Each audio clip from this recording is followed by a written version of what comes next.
Hey everyone, I'm Sarah Fish, And I'm Brandon Price, and this is Fish or Price Ranch. Hey everyone, I'm Sarah with Fisher Price Ranch. Welcome back. So I thought I would do a series of videos, and this is going to be to help teach new goat owners more information on caring for goats and the best ways to use them, how to house them, different feed options, all that sorts of stuff. So this first video, we're going to start off with talking about why would you want to own goats. It's not for everybody, so I figured I'd go over the good and bad of owning goats and also the cost of it as well. So we'll get started off by talking about what breeds of goats would be good for your farm. Goats can be used for one option or many options, and it just depends on exactly what you're looking for. Some people have goats just for pets.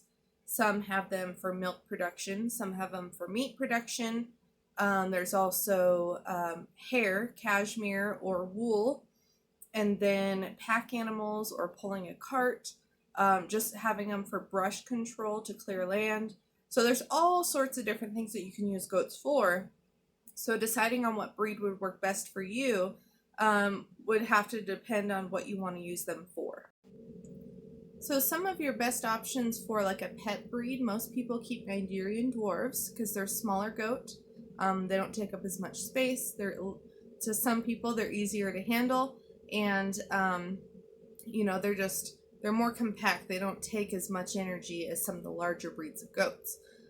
You can milk them. Some people do eat them, but they're typically a good pet goat and a decent milker. They do produce a good amount of milk if you get top quality goats that are bred for that. So that could be an option for a pet goat. Of course, any breed of goat can be a pet.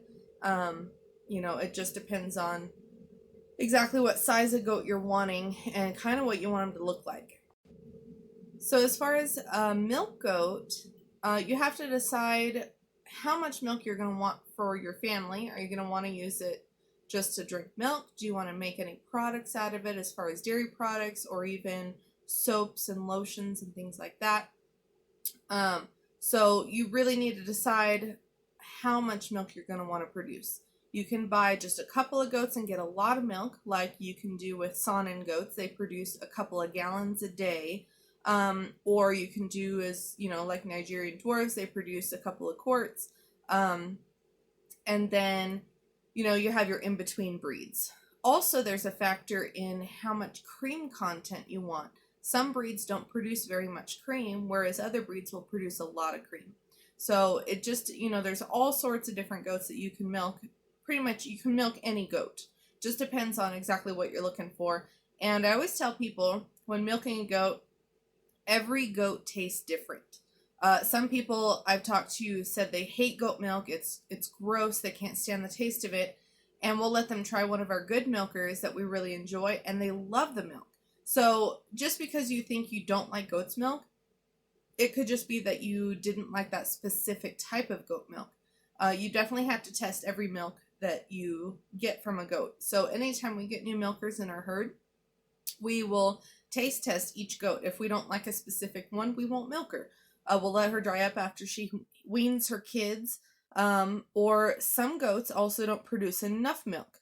Like we stick to our specific breed of goat, which we raise the Kiko goats.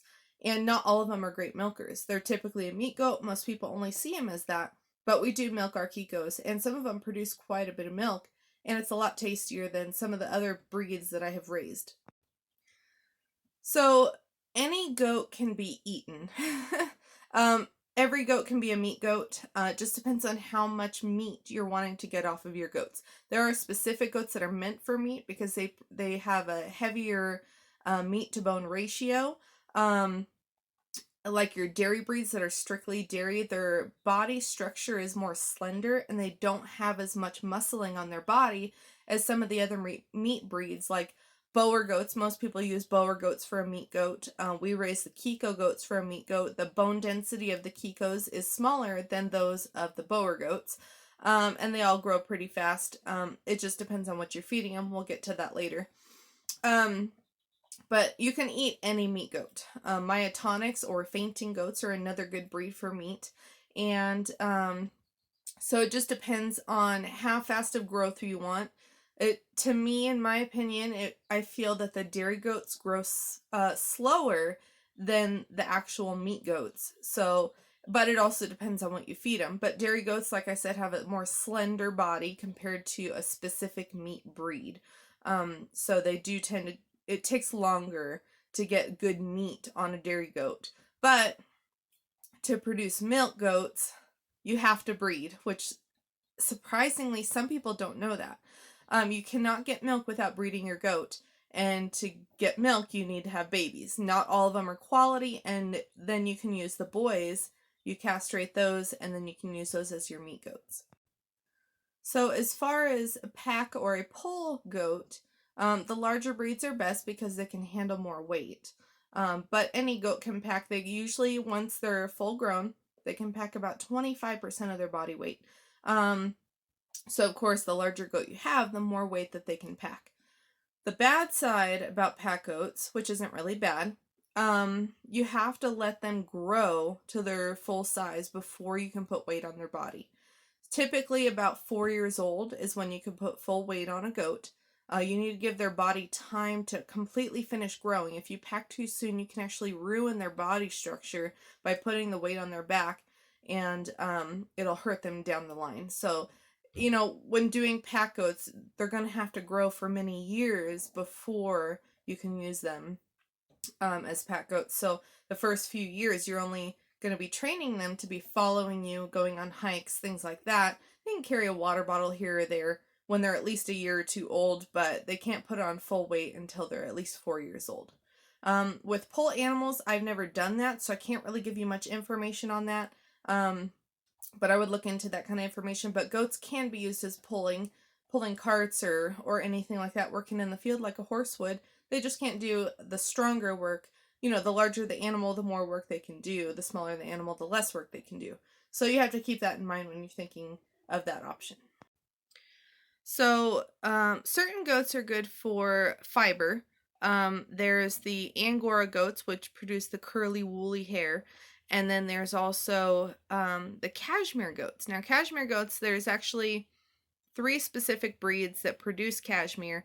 I don't remember all of them. We raise one, which is the Kiko goat, and they are self-shedders, so all you got to do is go out and brush them, and then you save all the under hair that they produce in the winter, and they shed it in the spring. As far as Angora goats, I believe you have to shear those, but I could be wrong there. I've never raised those, so I couldn't tell you there. But they can be used for fiber goats. You just have to look at the specific breeds that you're wanting to use and what exactly the type of fiber that you're wanting to get. So another good aspect of the goats is brush control. A lot of people want to use them to clear their land or their yard, and they want them to eat all the weeds in the yard. Goats can be good for that, but goats are browsers, so they're going to be starting from the trees. So if you don't want them to eat your trees, you're going to have to fence them off. But they tend to start high and work low.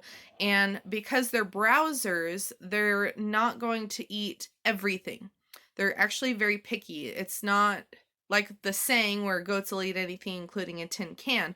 I tend to explain goats to be toddlers. They put everything in their mouth, but that doesn't mean they're going to eat it. And then, so definitely you want to fence off your trees because they'll strip the bark off the tree and kill it.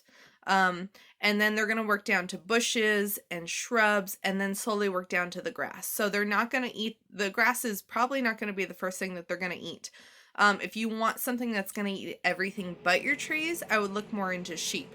Sheep will strip everything on the ground.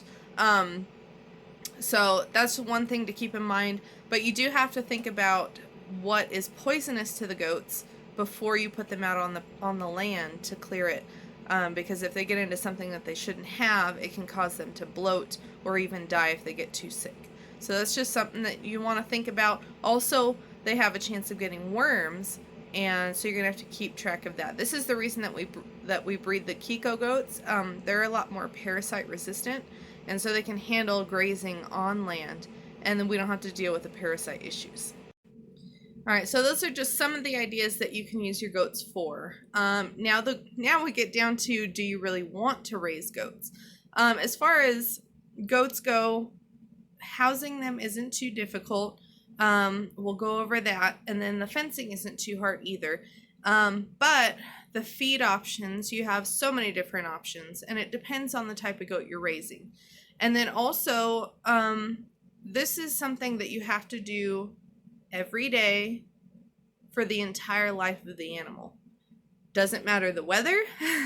If you're too busy, you have to do it. They need to be fed multiple times a day. If you're milking, that's twice a day. If something's wrong, you need to be able to take care of it. So we're going to go over all these things before you decide if you really want to own a goat. So most people will think fresh water and hay or grass in the field will be enough for their goats. This is unfortunately not true, and it's going to cost a lot more than that. We will show you what we do for our goats, but it can vary depending on the breed of goat that you raise. So keeping fresh water out for your goats is definitely very important.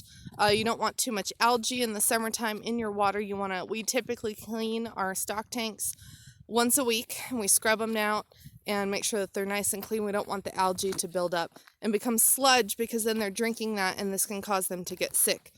Another thing that goats really need are loose minerals. The mineral blocks don't do enough, and a lot of people won't tell you that.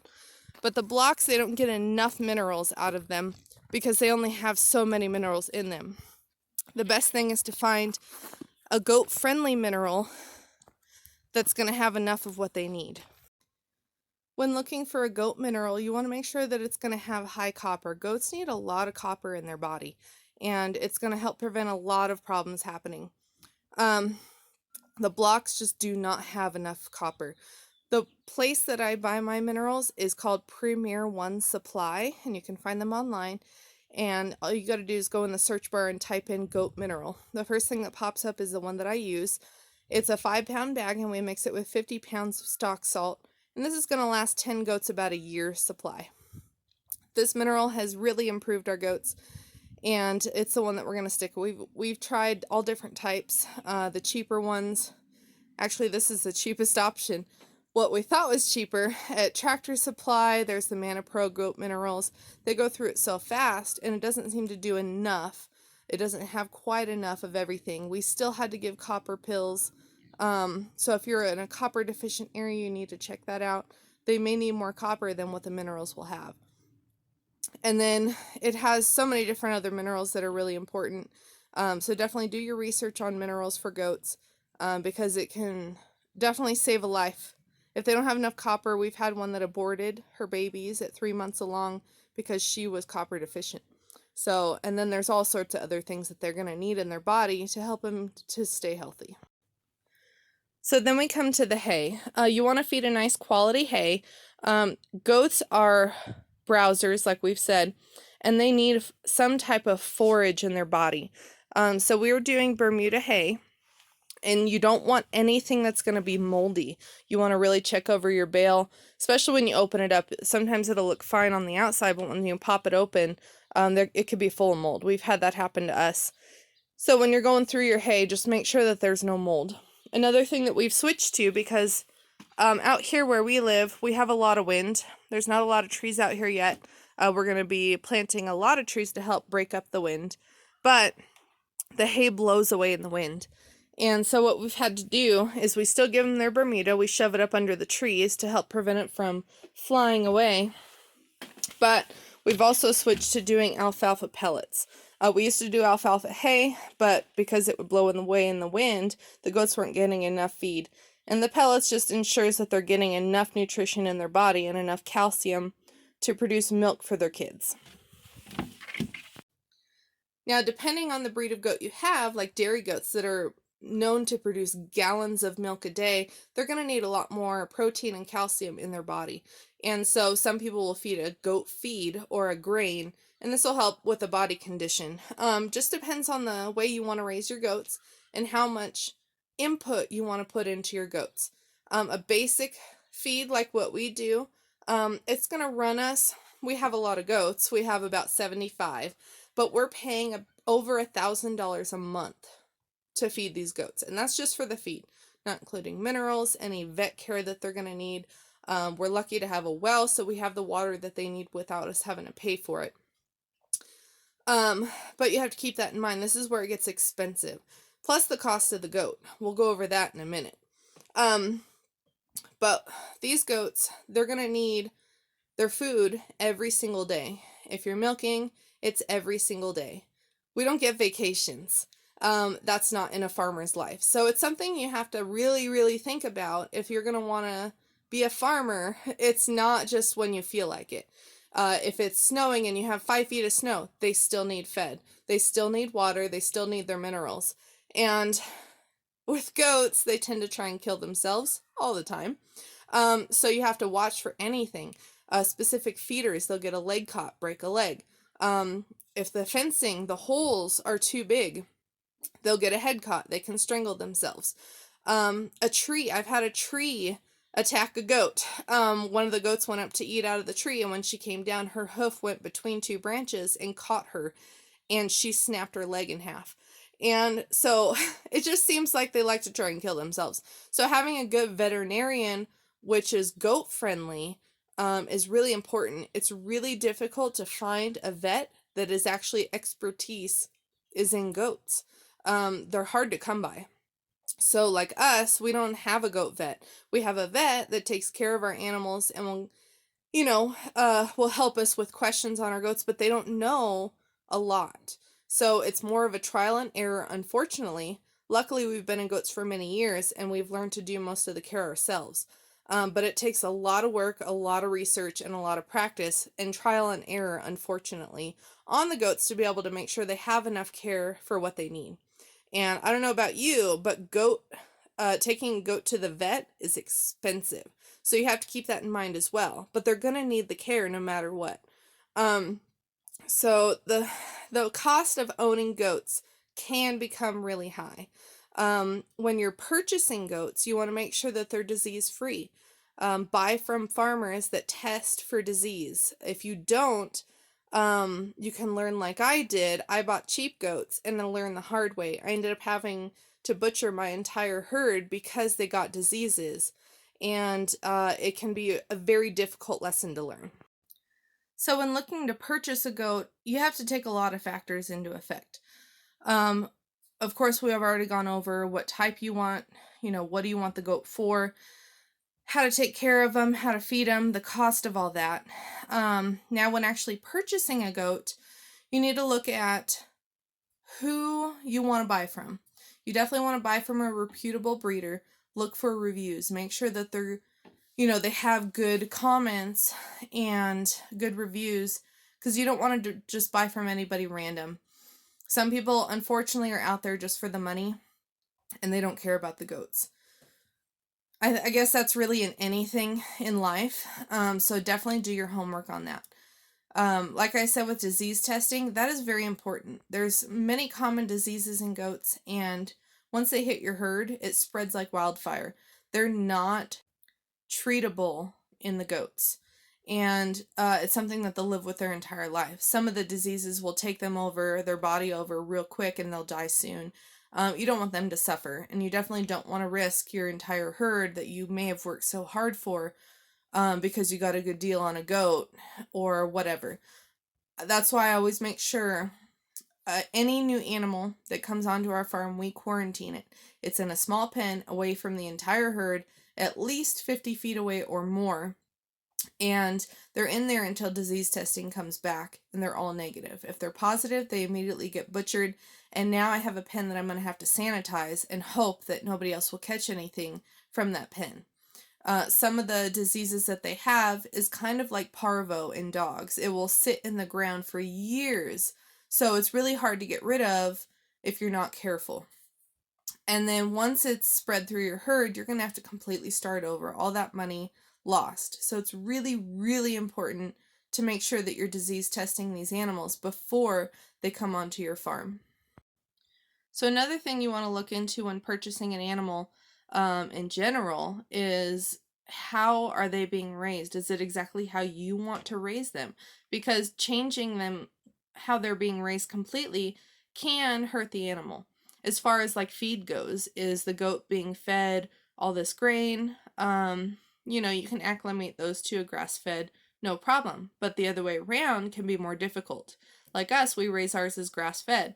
We do not give our goats grain. So if we sell a goat to somebody, we really explain that if you're going to add grain, you have to do it very, very slowly, because if you suddenly give them a whole scoop of grain, they can bloat, which can cause them to die. Any little bit of a change can really hurt the animal if you're not careful.